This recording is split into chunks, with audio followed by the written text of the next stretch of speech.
하나님 말씀입니다. 에베소서 2장 11절에서 22절 말씀 한 절씩 교독합시다. 그러므로 생각하라.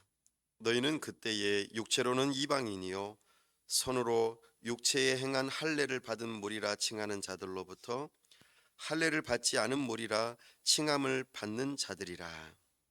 그때에 너희는 그리스도 밖에 있었고 이스라엘 나라 밖에 사람이라.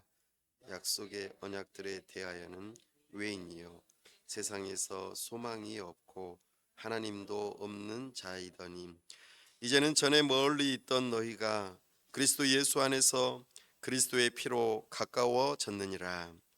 그는 우리의 화평이신지라.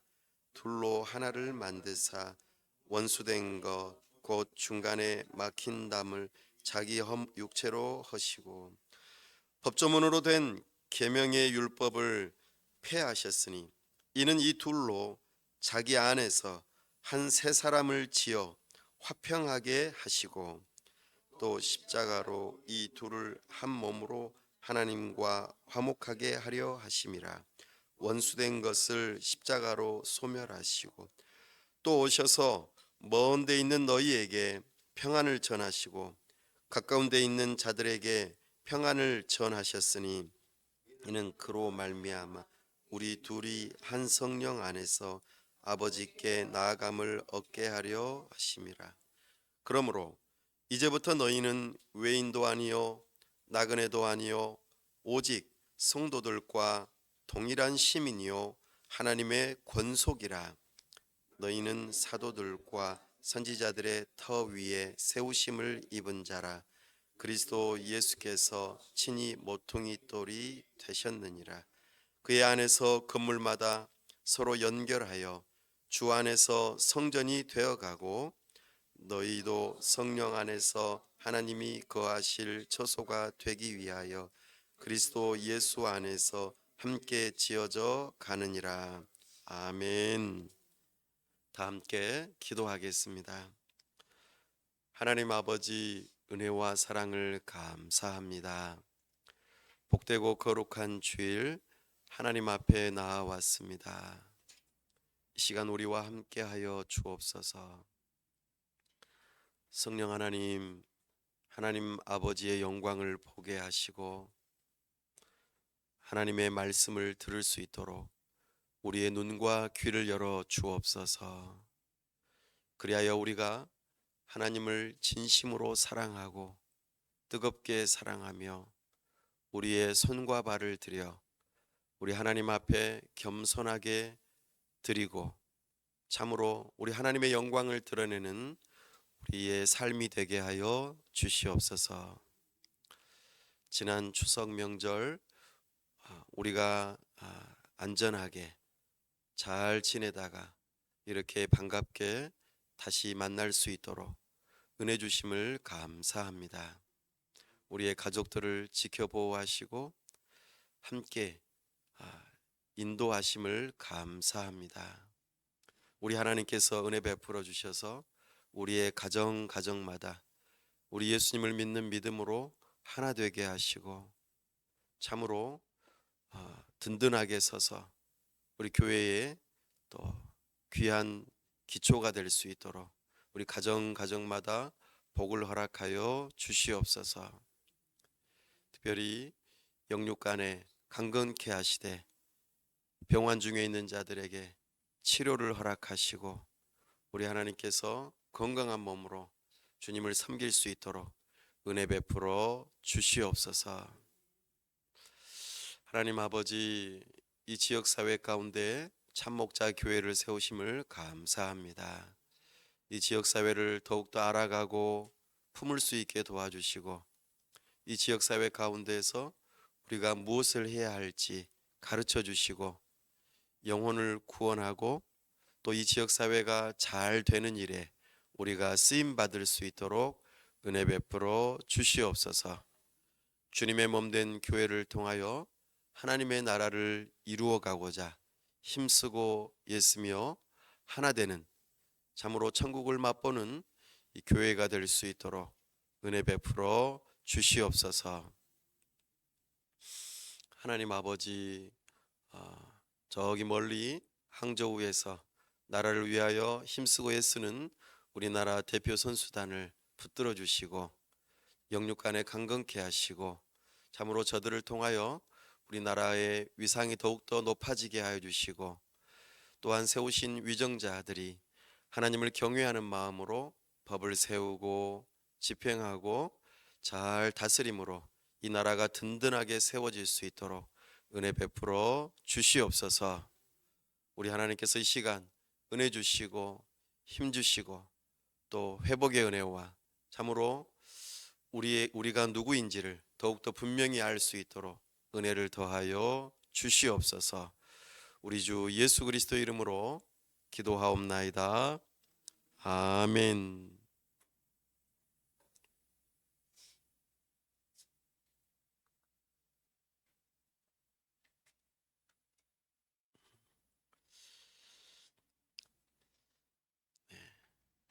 어, 얼마 전에 전도할 때 이제 한 분을 만났었습니다. 그분이 제가 전도하는 것을 드리려고 하시지 않고 좀 경계도 하시고 또 싫어하는 표정을 지으셨습니다. 그래서 기독교에 대해서 좀 불편하신지 여쭙고 또 어떤 상황인지 또 이렇게 제가 캐물었습니다. 그랬더니 하시는 말씀이 나는 기독교를 싫어한다. 그리고 예수님 믿는 사람들을 싫어한다. 이렇게 말씀하셨어요.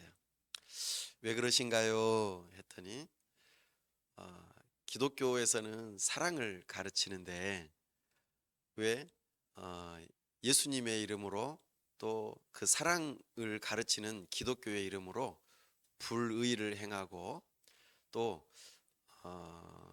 나쁜 짓을 하는지, 예, 그런 것들이 참 못마땅하다.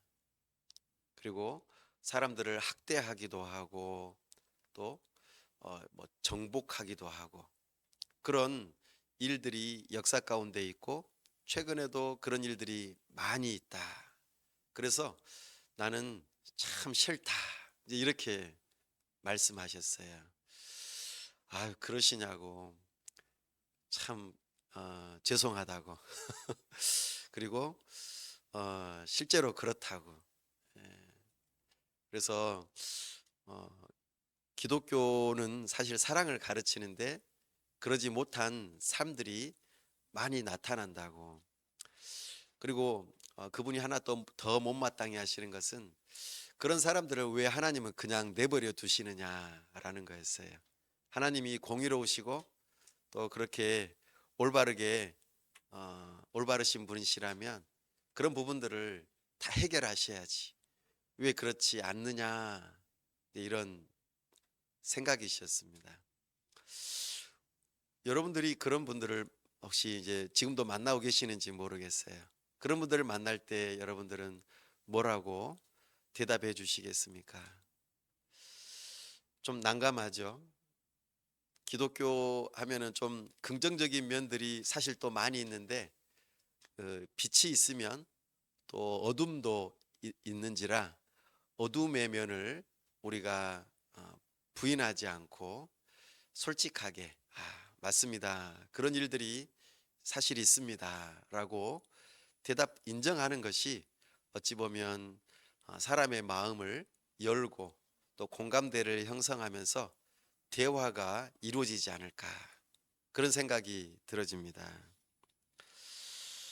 오늘 우리가 읽었던 본문에 가만 들여다보면 이방인들과 유대인들 이 큰 두 집단이 있다는 것을 발견합니다. 유대인들은 모세의 율법 이후로 이방인들 그러니까 모든 세상의 중심이 유대인들을 중심으로 이렇게 운영되고 그렇게 진행된다는 마음을 가지고 있기 때문에 유대인 아니면 무조건 이방인 이렇게 두 갈래로 나누는 경향이 있습니다. 그래서 모세의 율법에 보면 이방인들과 상종하지 말아야 할 것을 그렇게 말씀하고 있습니다. 밥도 같이 먹으면 안 돼요.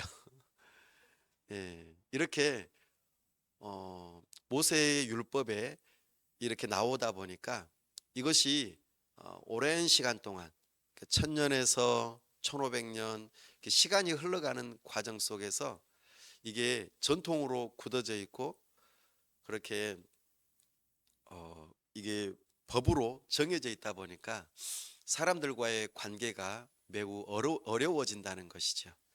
그래서 서로 섞일 수 없는, 마치 물과 기름이 서로 섞일 수 없는 것처럼 그런 관계에 있었다는 것입니다. 그래서 이방인들이 이제 유대인이 되려고 한다면 개종을 해야 되는데 할례를 받아야 하고 또 모세의 율법을 배워야 하고 또 그렇게 해서 하나님 앞에 나와 제사를 드리더라도 나아오는 그 적당한 선이 있다라는 것이죠. 그래서 그런 섞일 수 없는 과정, 또 그렇더라도 함께 먹고 마실 수 없는 진정한 교제가 이루어지지 않는 그런 상황들이 오랜 시간 동안 펼쳐져 왔다는 것입니다. 이 싸움은 사실 이제 싸움이죠. 싸움은 지금도 이루어지고 있는 일들이지요. 그래서 서로가 서로를 인정하지 못하고 싸우는 그런 일들이 많은 것을 보게 됩니다. 그래서 그분이 질문한 것에 대해서 뭔가 답을 드려야 될 것 같아서 열심히 또 제가 바로 그 자리에서는 반박하거나 대답하지 않고 맞습니다. 동의하고 저도 좀 공부를 좀 더 해보겠습니다. 이렇게 대답하면서 그동안 또 책을 쭉 살펴보았습니다. 주로 이제 교회의 역사들을 쭉 살펴보았는데 이번에 추석 연휴 때 더 시간이 더 좀 남아서 한 500페이지 정도 되는 그 교회 역사를 쭉 읽어보면서 여러 가지 생각들이 좀 들었습니다. 거기에 보니까 정말 기독교 안에서의 흑역사들, 그러니까 어두운 면들이 고스란히 드러나 있는 것을 보게 되었습니다. 그리고 그 학자도 인정을 하는 거였어요. 본인이 이제 기독교의 역사를 연구해 보니까 흑역사도 있지만 사실 빛의 역사가 더 많은 거죠. 그래서 때로는 반박하기도 하고 내가 이것으로 박사학위를 받았다고 하면서 막 서로 대항하기도 했었는데 결국에는 그 부분에 대해서 겸손하게 낮아지고 대화할 수 있는 길이 열리기를 바라는 마음으로 그 책을 썼던 것을 좀 보게 되었습니다.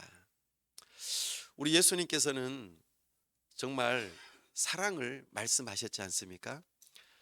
모세의 율법을 그대로 받아서 다 지키시되 산상수훈, 우리가 보통 마태복음 5장에서부터 7장까지 이 대목을 산에 올라가서 모세의 율법을 재해석하고 기독교의 정신이 무엇인지, 예수님을 따르는 제자들은 어떻게 살아야 되는지를 자세하게 알려주셨습니다.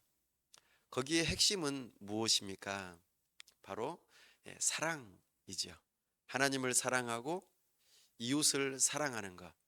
이것이 바로 예수님께서 말씀하신 기독교의 정신이고 그렇게 예수님을 따르는 자들은 살아야 된다는 것이었습니다. 이 기독교의 역사를 가만 들여다보면은 그렇게 살았습니다. 로마 제국 안에서 기독교인들은 소수였고 그리고 학대를 받는 자들이었고 불이익을 받았던 자들입니다. 이들은 유대인이나 또 이방인이나 상관없이 모두가 다 그렇게 소수였고 학대받고 힘들게 살아가는 존재들이었죠. 그러나 그들은 모든 것을 가진 자처럼 그리고 이미 승리한 자처럼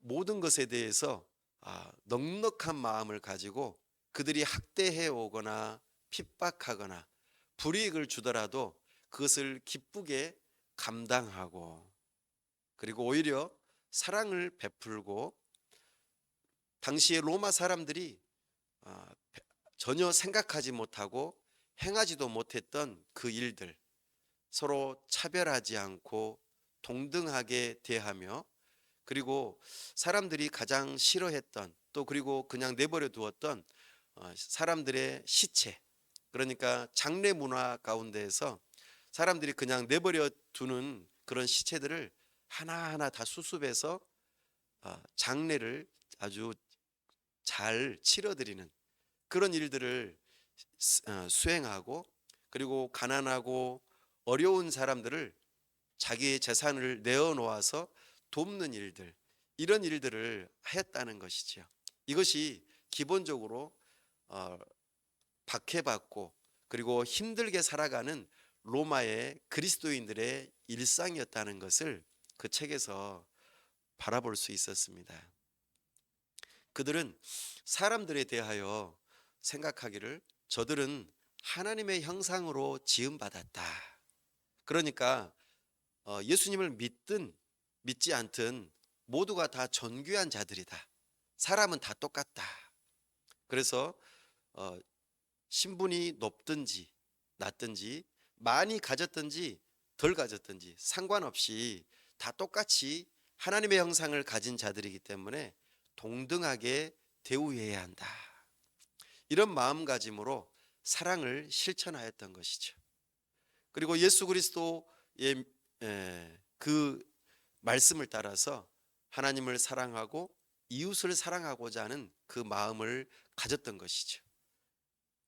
앞서 말씀드린 바와 같이 그들은 영광스러운 존재들로 정말 모든 것을 다 가지고 이미 승리한 자들로서 다른 사람들을 향하여 관용하고 용서하는 이런 삶들을 실천하였다라는 것입니다.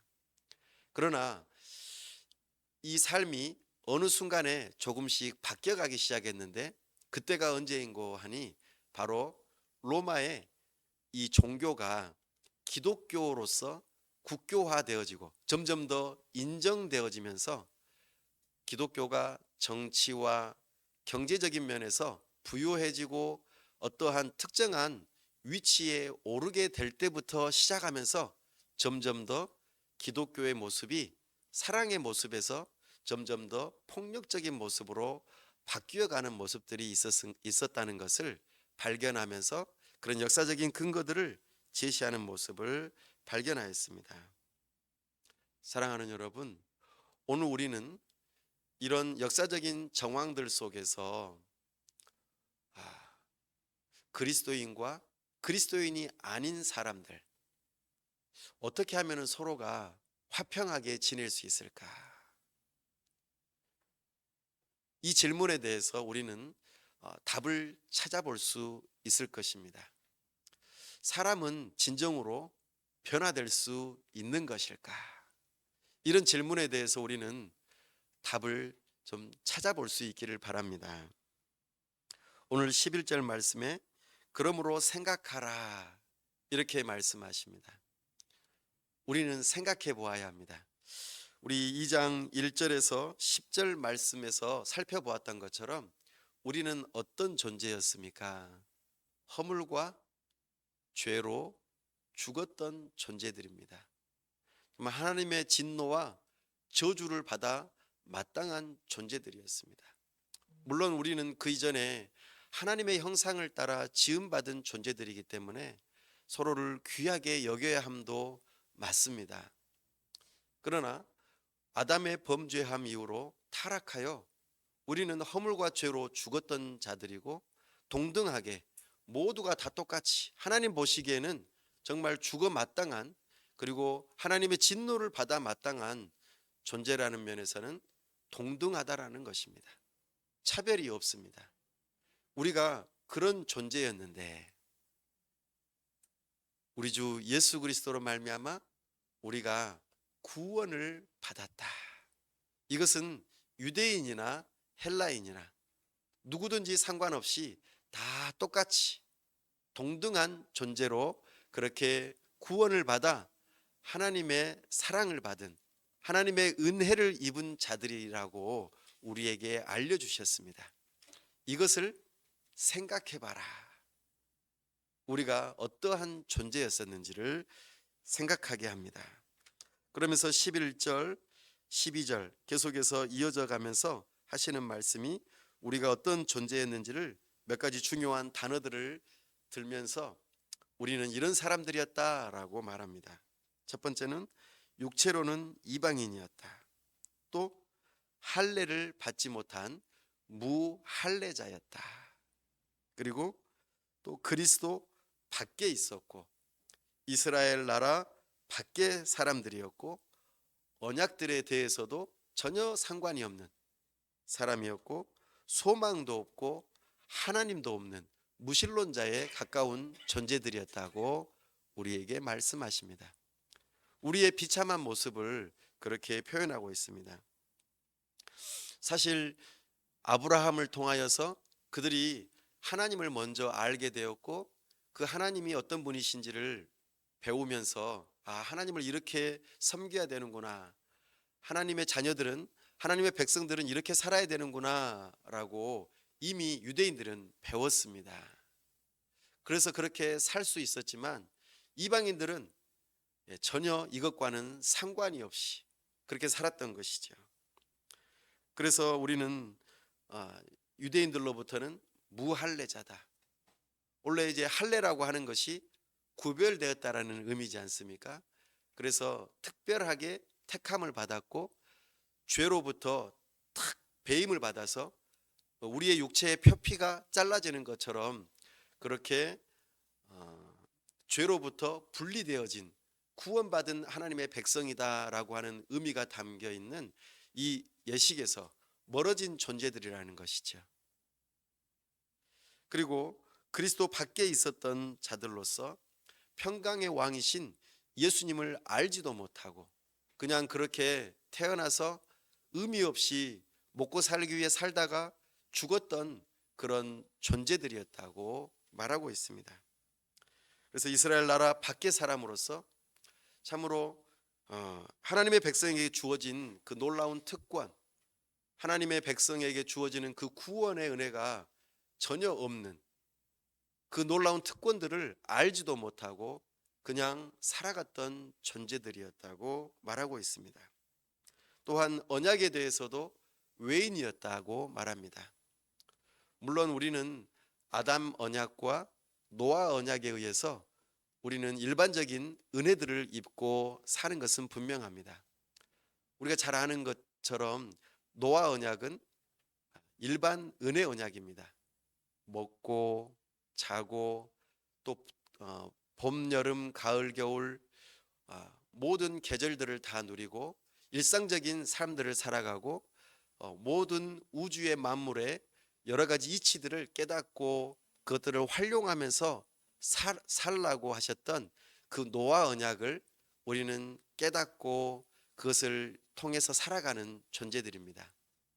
그러다가 아담 언약에 의해서 우리는 어느 순간에는 죽게 되는 것이죠. 이런 언약과는 연관성은 있지만 아브라함 언약이나 모세 언약이나 다윗 언약이나 또 선지자들과 예수님을 통하여 주어졌던 새 언약에 대해서는 전혀 부지하고 알지 못하는 그런 존재들로 살았다는 것입니다.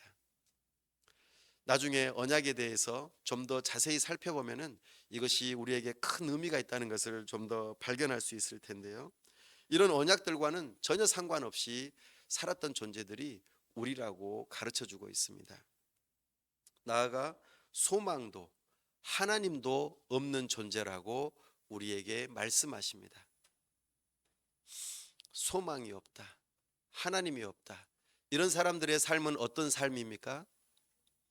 하나님이 없으면 하나님이 없다고 생각하면은 죄를 지어도 괜찮다고 생각해요. 도덕법이 별로 필요 없는 사람들이에요. 죄를 지어도 괜찮다. 왜요? 들키지만 않으면 된다.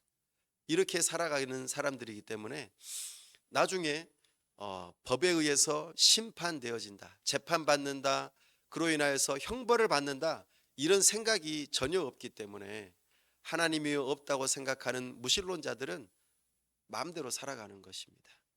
그런 사람들은 내일이 없어요. 오늘이 중요합니다. 그리고 자기가 하나님이 되어서 모든 것의 규칙의 근본이 되기 때문에 내가 하고 싶은 대로 하는 것이죠. 그러다 보면은 사람들과 부딪히게 되고 싸우는 이런 일들이 비일비재하게 되는 것입니다. 그러다가 우리의 풍요로운 삶 속에서 오히려 허무함을 느끼고 질병과 고통과 죽음 앞에서 무기력함을 느끼면서 결국에는 인생이 끝나버리는 그런 삶을 살았던 존재들이 우리라는 것을 말씀하고 있습니다. 이것을 생각해 보라는 것입니다. 이와 같은 삶을 우리가 살았었는데 이제 다른 삶으로 우리가 부름을 받았다는 것이죠. 13절 말씀 함께 읽어보겠습니다. 이제는 전에 멀리 있던 너희가 그리스도 예수 안에서 그리스도의 피로 가까워졌느니라. 아멘. 과거에는 그랬지만 이제는, 그리고 앞으로 미래에는 이런 삶을, 이런 존재가 되었다라고 전환해 주면서 우리에게 말씀하십니다. 이제는, 전에는 멀리 있었는데 가까워졌다고 말합니다. 누구와 가까워졌습니까? 하나님과 가까워졌습니다. 그리고 유대인과 이방인이 가까워졌고 참으로 차별이 없는 그런 믿음의 그 가족들로 가까워졌음을 우리에게 말씀하고 있습니다.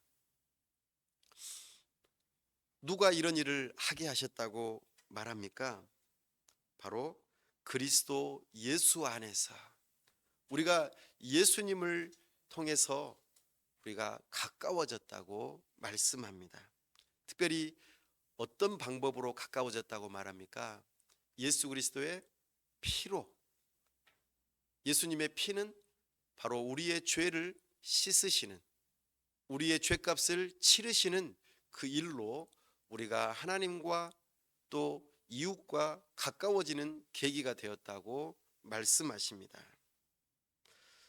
14절 말씀에 그는 우리의 화평이신지라 둘로 하나를 만드사 원수된 것 곧 중간에 막힌 담을 자기 육체로 허시고. 아멘. 우리는 참으로 예수 그리스도 안에서 이제는 막힌 담이 허물어졌다고 말씀하십니다. 유대인과 이방인의 1500년 동안에 그 막혀있던 담을 허무신 분이 예수님이라고 말씀하십니다. 예수님의 그 육체로 말미암아 그 막힌 담이 허물어졌다고 말씀하십니다. 어느 누구도 이 길고 높은 이 담장을 무너뜨릴 수 없었는데 예수님께서 예수님의 육체로 이 일을 하셨다고 말씀하십니다. 15절 말씀에 보니까 법조문으로 된 계명의 율법을 폐하셨으니 이는 이 둘로 자기 안에서 한 새 사람을 지어 화평하게 하시고. 여기서 우리 예수님께서 법을 없애버리셨다고 말씀하시는 것이 아닙니다. 여기서 율법을 폐하셨다는 표현은 다른 말로 완성하셨다는 뜻입니다. 예수님께서 모세를 통하여 주어진 하나님의 법을 다 지켜 행하시고 그 지켜 행하신 그 일을 완성하셨다. 다 지키셨기 때문에 이제 더 이상 지킬 필요가 없어졌다라는 의미로 율법을 폐하셨다라는 뜻입니다. 그래서 우리는 하나님의 율법을 이제는 안 지켜도 돼 이런 의미가 아니라 이미 다 지키신 그 예수님을 붙들고 있을 때에 우리는 다시 하나님께 제사를 드릴 필요가 없다 이런 의미로 우리에게 말씀하십니다. 구약을 완성하시고 이제 새로운 신약으로 하나님의 법을 새롭게 선포하시면서 오히려 더 강화시키시면서 우리로 하여금 그 법을 지키는 존재들로 부르셨다는 의미가 율법을 폐하셨다는 말입니다. 그리고 또한 이 일들을 이루실 때에 가장 핵심이 되는 것, 십자가로 이 일을 이루셨다라고 말씀하시죠. 십자가는 우리가 잘 아는 것처럼 위로부터 아래로, 좌로부터 우로 그렇게 우리 한자어로 열 십자를 그리는 것으로 표현되어지기 때문에 십자가라고 하는 용어를 우리가 사용하고 있습니다. 여기에 담겨 있는 가장 큰 의미는 하나님과 우리 사이에 연결이 되어지고 또 너와 나가 서로 연결되어진다라는 의미, 화목의 의미, 화평의 의미로 이 십자가가 우리에게 그려지고 있다는 것입니다. 16절 말씀에 또 십자가로 이 둘을 한 몸으로 하나님과 화목하게 하려 하심이라. 원수된 것을 십자가로 소멸하시고. 이것이 우리가 새로워진 한 사람으로서 변화되어지고 누릴 수 있는 놀라운 특권이 주어졌음을 말씀하시죠. 그 십자가의 죽으심으로 예수님께서 형벌 받으셔서 하나님의 공의를 만족해 하심으로 우리가 새로운 사람이 되었다 말씀하십니다. 왜 이 일을 하셨다고 말씀하십니까? 이 일을 왜 하셨는가? 핵심적인 그 단어는 바로 새 사람입니다. 새로운 인류가 되게 하시고자 이 일을 하셨다 말씀하십니다. 허물과 죄로 죽었던 우리를 다시 살리셔서 새로운 인류로 만드시고자 십자가의 죽음을 죽으시고 우리를 한 몸이 되게 하셨다 말씀하십니다. 예수님 안에서 우리는 새로운 피조물이 되었습니다. 이것이 예수님께서 십자가를 지신 가장 주된 이유입니다. 우리는 새로운 인류가 되었습니다. 사람은 변화될 수 있을까요? 라고 하는 이 질문 앞에 새로운 인류가 되었기 때문에 우리는 변화될 수 있습니다. 그럼에도 불구하고 조금 뒤에 더 말씀드리겠습니다마는 변화되지 않는 부분들도 있습니다. 우리는 이것을 배우고 또한 알면서 새로운 인류로서의 삶을 살아가야 할 것입니다. 또한 우리는 예수님께서 왜 십자가를 지셨는가? 15절 말씀에 보니까 새로운 한 사람을 만들기 위함도 있지만은 평안을 누리고 그 평안을 전하기 위해서 우리를 그렇게 새로운 인류로 지으셨다고 말씀하십니다. 평안입니다. 하나님과의 화평, 사람들과의 화평을 이루도록 우리를 부르셨습니다. 또한 18절 말씀에 보니까 우리로 하여금 이는 그로 말미암아 우리 둘이 한 성령 안에서 아버지께 나아감을 얻게 하려 하심이라. 곧 예배자가 되게 하려고 우리를 그렇게 새로운 인류로 부르셨다 말씀하십니다.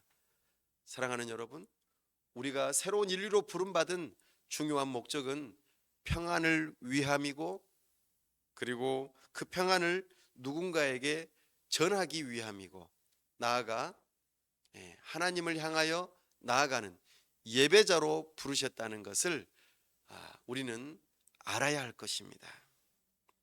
특별히 이것을 세 가지 모습으로 말씀하시면서 우리의 정체성을 가르쳐 주시고 어떻게 살아야 될 것인가 말씀하십니다. 첫 번째로는 에베소서 2장 19절 말씀입니다. 함께 읽어보겠습니다. 그러므로 이제부터 너희는 외인도 아니요 나그네도 아니요 오직 성도들과 동일한 시민이요 하나님의 권속이라. 아멘. 권속이라고 하는 이 용어는 가족이라고 하는 의미를 담고 있습니다. 하나님을 아버지로 모시고 있는 가족, 모두가 다 한 가족이라고 말씀하십니다. 이것이 새로운 인류의 하나의 정체성입니다. 가족하면은 어떤 의미가 좀 떠오르십니까? 가족. 가족은 일단 혈연 관계로 이루어져 있겠죠. 예. 그리고 그 가족은 사랑의 관계로 이루어져 있습니다. 그리고 그 가족은 아주 그 사랑 때문에 보호하죠. 그리고 자녀들을 잘 양육하고 그리고 교훈하면서 서로 하나가 되어지기에 힘쓰는 것이 가족입니다. 그래서 어려운 일을 당할 때에 누가 도움이 됩니까? 가족이 도움이 됩니다. 나를 잘 모르는 사람은 도와주는 일이 쉽지 않아요. 가족이 가깝고 가족이 어려울 때에 유익합니다. 물론 마음속에 이런 마음도 있을 수 있습니다. 가족도 가족 나름이다. 예. 가족보다는 가까운 이웃이 더 나은 것 같아. 뭐 이런 생각이 있을지 모르겠습니다. 그러나 기본적으로 가족은 그렇습니다. 가족은 서로 사랑하고 돌보고 보호하고 양육하고 그래서 허물을 감싸주죠. 내 가족의 허물을 막 다 다른 사람들한테 알리지 않지 않습니까? 우리는 서로를 아껴주죠. 그게 가족입니다. 우리는 막 서로에게 막 가족 안에서 막 인정받으려고 애쓸 필요가 없어요. 우리 부모님 또 사랑하는 자녀들 서로 사랑하는 관계이기 때문이죠. 다른 사람들한테는 막 잘 보이려고 옷도 갈아입어야 되고 뭔가 좀 잘 행동해야 되잖아요. 그런데 가족들은 어떻습니까? 파자마를 입고 있든 속옷을 입고 있든 막 머리를 안 감든 상관없잖아요. 가족은 좀 허물을 그렇게 막 나무라지 않습니다. 가족 안에서는 그렇다는 것이죠. 우리 하나님께서 우리의 아버지가 되십니다. 어떻게 이 일이 가능합니까? 바로 예수님께서 피를 흘려 우리를 사셨기 때문입니다. 예수님께서 하나님을 아빠, 아버지라고 부르시기 때문입니다. 우리는 그 예수님과 믿음으로 연합되어져 있기 때문에 우리도 하나님을 아빠, 아버지라고 부를 수 있는 것이죠. 그래서 우리는 혈액형이 저는 A형입니다. B형입니다. AB형입니다. 아니면 O형입니다. 뭐 이런 식으로 이야기하잖아요. 그러나 우리 하나님을 아버지로 모신 모든 사람들은 전부 다 무슨 형일까요? 영어로 말하자면 J형입니다. 예수님의 그 J자를 따가지고 예수님의 피를 받아 한 형제 자매가 되었다는 의미에서 J형이라고 이야기해 볼 수 있겠습니다. 우리는 각자 다 다양하죠. 남자도 있고 여자도 있고 동양인도 있고 서양인도 있고 여러 가지 전통을 따라 다양한 모습을 가지고 있는 것이 교회입니다. 사는 것도 다르고 먹는 것도 다르고 생각도 다 다르기 때문에 다양성이 있습니다. 그러나 예수님을 믿는 믿음으로 예수님 안에서 한 가족이 되었다는 의미에서 우리는 하나라는 것을 말씀하고 있죠. 그래서 서로 용납하고 용서하고 좀 허물이 보여도 용서하고 용납하고 우리의 비밀을 다른 사람들에게 알리지 않고 그렇게 보호해 주는 또 서로 돌아보아 사랑과 선행을 격려하고 서로 책임져 주고 그렇게 돌보는 그런 하나의 가족의 마음을 갖는 것 이것이 새로운 인류가 가지는 하나님 아버지의 그 권속이라고 말씀하고 있습니다. 이것이 교회의 중요한 개념이라고 우리에게 가르쳐 주십니다. 어떻습니까? 우리 교회가 이렇게 되면 참 좋을 텐데. 근데 우리가 사는 이 세상에서 교회만큼 어려운 것이 없는 것 같아요.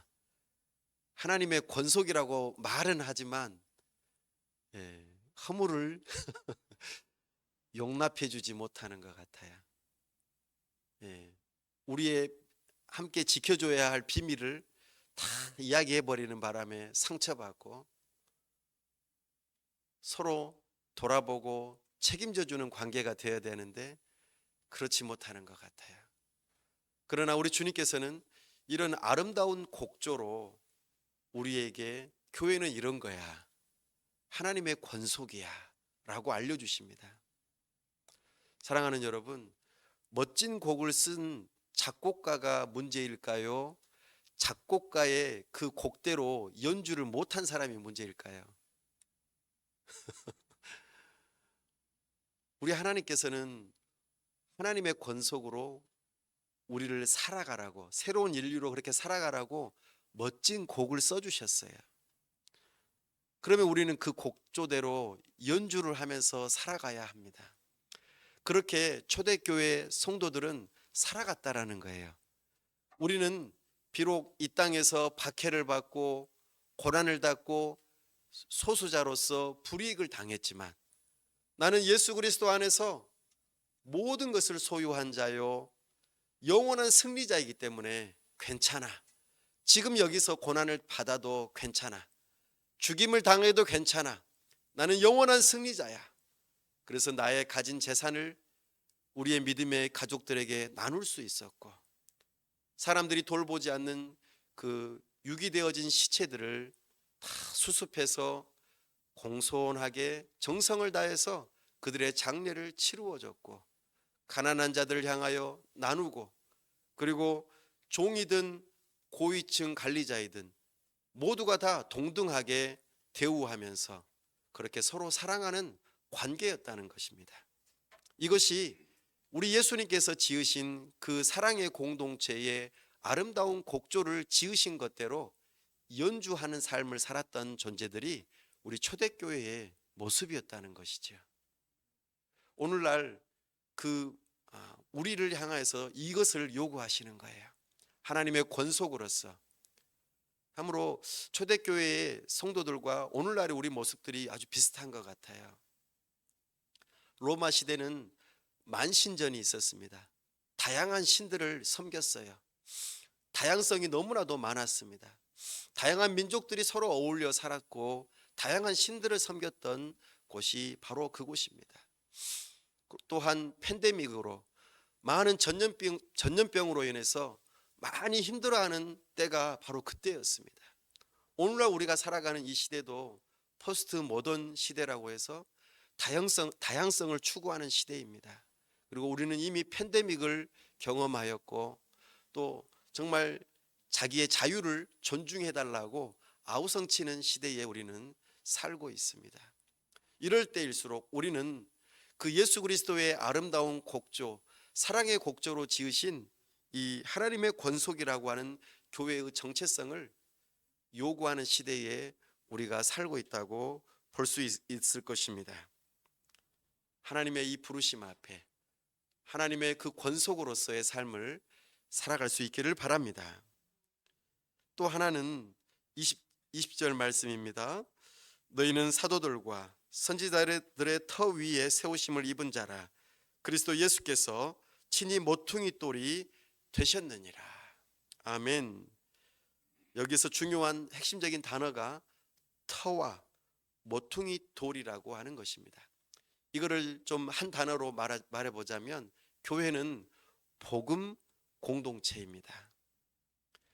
여기서 사도들과 선지자들이라는 표현은 구약과 신약을 대표하는 두 부류를 말하고 있습니다. 선지자들은 구약을 썼던 대부분의 사람들입니다. 사도들은 신약을 썼던 대부분의 사람들이죠. 다시 말씀드려서 교회는 그 터가 무엇 위에 서야 한다는 뜻입니까? 하나님의 말씀의 터 위에 교회가 세워져야 한다는 뜻입니다. 또한 그리스도 예수께서 친히 모퉁이 돌이 되셨느니라. 모퉁이 돌은 건축물의 기초이자 시작점입니다. 다시 말씀드려서 하나님의 말씀의 신앙 고백 위에 주는 그리스도시요 살아계신 하나님의 아들이십니다. 우리가 배우고 있는 사도신경의 그 성경에 응축되어진 그 신앙 고백 위에 교회가 서야 한다고 말씀하고 있습니다. 그러니 교회에서는 무엇을 가르쳐야 합니까? 하나님의 말씀을 가르쳐야 합니다. 교회에서는 무엇을 배워야 합니까? 하나님의 말씀을 배워야 합니다. 우리가 교회 안에서 우리가 가족으로서 서로 사랑하고 교제하고 나누는 그런 일들을 충분히 하는 것 또한 아주 중요하지만, 한 가지 놓치지 말아야 할 것 한 가지는 하나님의 말씀을 가르치고 배워야 하는 복음 공동체가 되어야 한다는 것입니다. 이런 균형이 반드시 있어야만 합니다. 우리 주님께서 교회를 향하여 보실 때에 10,000명이 모이는 교회인데 우리 하나님께서는 그 교회를 기뻐하실까요? 아니면 10명이 모이는 교회를 기뻐하실까요? 숫자는 상관없습니다. 사실 10,000명이 모이든 10명이 모이든 우리 하나님께서 은혜를 주셔서 10,000명이 모이면 정말 좋겠죠. 그 10,000명이 모이는 교회가 모일 때마다 하나님의 말씀을 사모하고 우리한테 성경을 좀 가르쳐 주세요라고 하면서 열심히 배우기를 노력한다면 우리 하나님 기뻐하시는 교회입니다. 그러나 10명이 모이는 교회가 우리는 모였으니까 열심히 놀자 이렇게만 간다면 우리 하나님 기뻐하시지 않는 교회가 될 것입니다. 숫자보다는 정말 우리 하나님께서 우리를 부르신 부름처럼 교회의 그 복음, 하나님의 말씀을 기초해서 가르치고 배우는 일을 잘하는 교회가 진정 복음 공동체요, 우리 주님 기뻐하시는 교회라는 것입니다. 특별히 우리가 더 중요하게 여겨야 될 것은 예수 그리스도의 복음을 거기에다가 더하거나 또는 좀 빼버리거나 이런 일이 있으면 안 된다는 것입니다. 우리 교회의 역사 가운데 복음에다가 뭔가를 더 첨가해 가지고 자기들의 어떤 여러 가지 사상들을 넣어서 교회에서 가르치는 일들이 많이 있었습니다. 또는 좀 빼버리자. 이런 말은 좀 하나님께서 저주하신다, 하나님께서 진노하신다, 하나님께서 벌을 내리신다, 이런 말하는 것은 좀 오늘날에는 안 하면 좋겠다, 이런 식으로 이야기하거나 오직 예수님만이 유일한 우리의 구원입니다 라고 말을 하면은 기독교가 너무 독선적인 것 같다, 이런 식으로 해서 이런 말들을 점점 안 하게 되다 보면은 교회가 무너지게 되는 일이 발생하고 마는 것입니다. 그러니까 교회의 기초요, 좋은 터가 되려면 성경에서 가르치는 대로 더하거나 빼지 말고 모두 다 골고루 가르치고 배워야 할 것입니다. 우리는 구약을 한번 먹으면 신약을 한번 먹어야겠죠. 이 세상에서 제일 좋은 약이 뭡니까? 구약과 신약. 이 두 개의 약을 골고루 섭취해야만 우리의 영양 공급이 제대로 되어질 것입니다. 나아가 세 번째로 우리 주님께서는 우리의 좋은 정체성을 21절과 22절에서 이렇게 말씀하십니다. 그의 안에서 건물마다 서로 연결하여 주 안에서 성전이 되어가고 너희도 성령 안에서 하나님이 거하실 처소가 되기 위하여 그리스도 예수 안에서 함께 지어져 가느니라. 아멘. 이것은 우리가 성전이라고 말씀하시는 대목입니다. 성령이 거하시는 성전. 우리가 예수님을 믿을 때에 우리 안에 거하시는 분이 누구이실까요? 성령 하나님이십니다. 성령 하나님은 우리의 몸과 마음에 거하셔요. 이상하다. 내가 예수님 믿으면은 예수님이 내 안에 계신다고 했는데 왜 성령님이 거하신다고 할까요? 성령 하나님께서 우리와 함께 거하실 때에 성령께서는 하나님이시기 때문에 우리 예수님과 연결되어 있고, 그러므로 우리도 자연스럽게 성령께서 내 안에 계시는 것은 곧 예수님께서 내 안에 계시는 것과 같은 것입니다. 그러므로 우리는 성령 하나님께서 내 안에 거하신다는 그 믿음을 가지고 거룩한 삶을 살아가고자 있어야 합니다. 성령 하나님은 우리를 진리로 인도하세요. 진리는 누구시죠? 예수님이십니다. 내가 곧 길이요 진리요 생명이니 나로 말미암지 않고는 아버지께로 올 자가 없느니라 말씀하셨어요. 우리는 성령 하나님을 통하여 예수님께로 인도되어집니다. 그러면 우리는 예수님을 통하여 누구를 바라보게 됩니까? 하나님 아버지를 바라보게 되어 있습니다. 알게 되어 있는 것입니다. 그러면 우리는 예수님을 믿는 믿음을 가질 때에 성령 하나님께서 우리와 함께 하시고 성령 하나님께서는 우리를 예수님께로 인도하시는 것이죠. 그 성령 하나님께서는 우리를 향하여 거룩한 삶을 요구하세요. 거룩이라는 말은 구별된 삶을 말합니다. 어떻게 구별될 수 있을까요? 아주 간단합니다. 하나님의 말씀대로 살아가는 것입니다. 이것이 구별된 삶, 거룩한 삶입니다. 우리의 몸이 중요할까요? 영혼이 중요할까요? 항상 이렇게 질문하면은 떠오르시죠?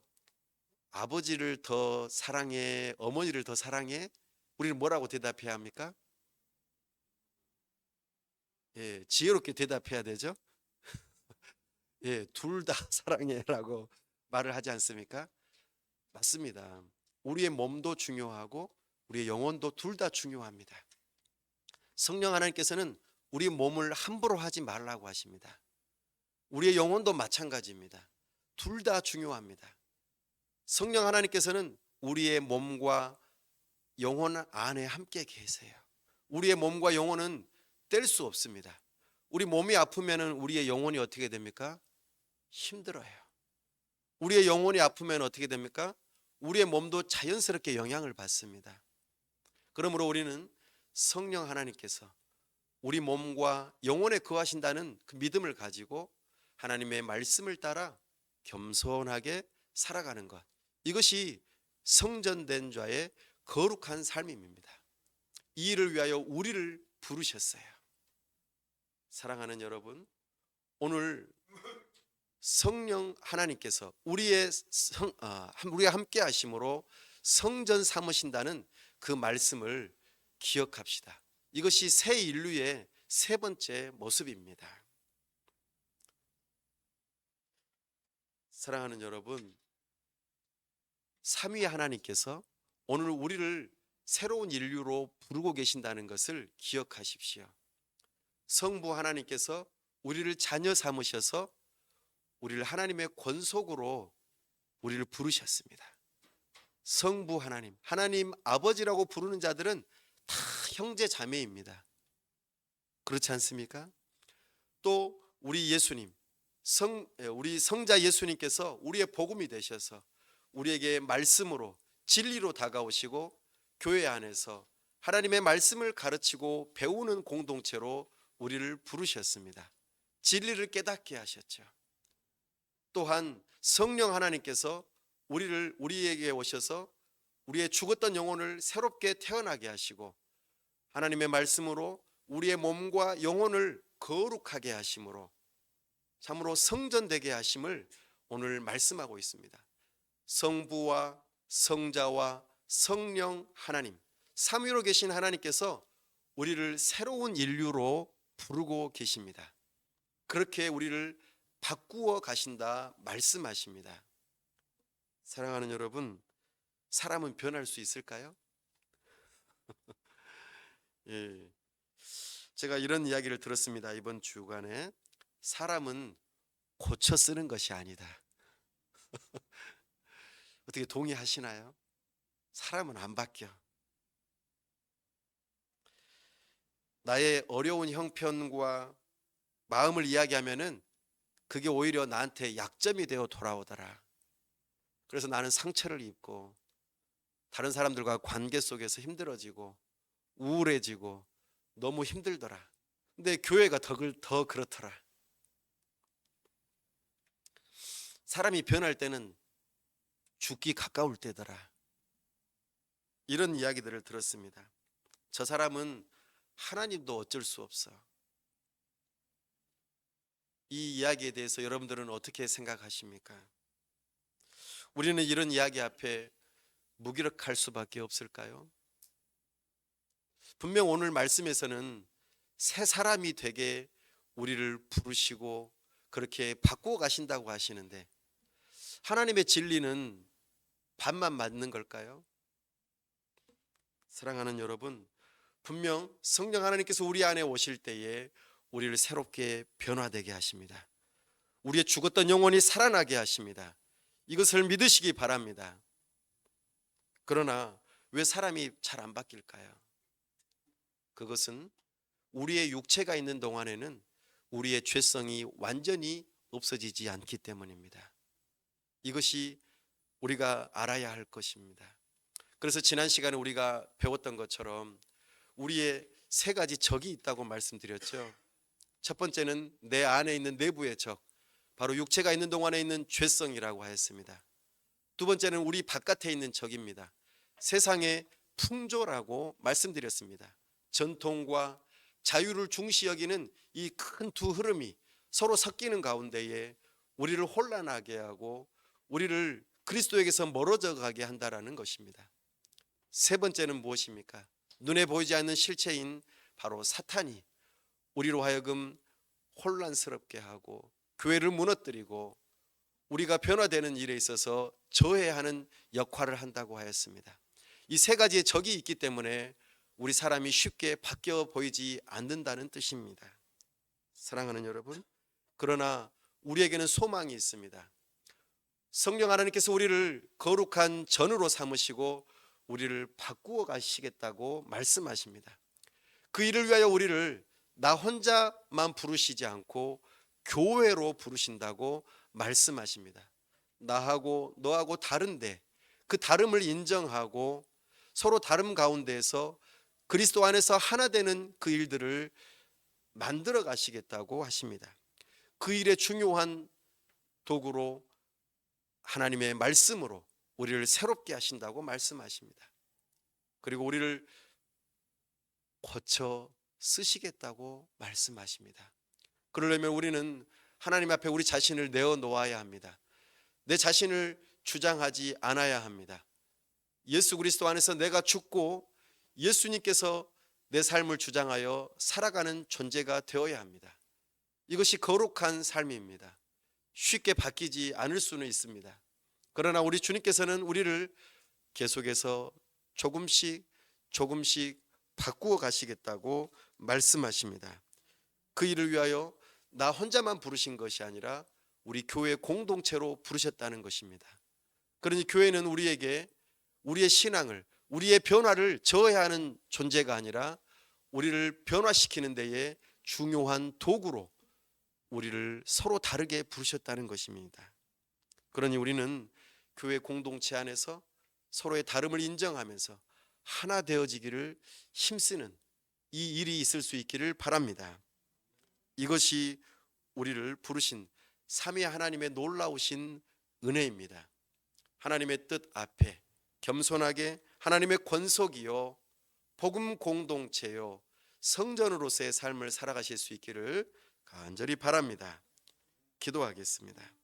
시간 함께 기도하기를 원합니다. 우리의 기독교의 역사 가운데 어두움의 역사들이 있었습니다. 하나님의 말씀과는 거리가 멀게 권력과 부를 쟁취하기 위한 그런 어려움들이 있었습니다. 그와 같은 일들을 인정하고 하나님 앞에 돌이켜 우리 주님께서 의도하신 바대로 사랑의 공동체, 하나님의 권속, 복음 진리의 공동체, 나아가 거룩한 하나님의 전의 삶을 살 수 있게 해달라고 이 시간 다 같이 함께 합심해서 기도하겠습니다. 아버지 하나님, 이 시간 우리가 주님의 말씀을 듣습니다. 오 주님의 말씀을 들으며 참으로 우리의 어두웠던 과거와 참으로 하나님의 말씀에 온전하게 순종하지 못했던 그 삶들을 돌이켜봅니다.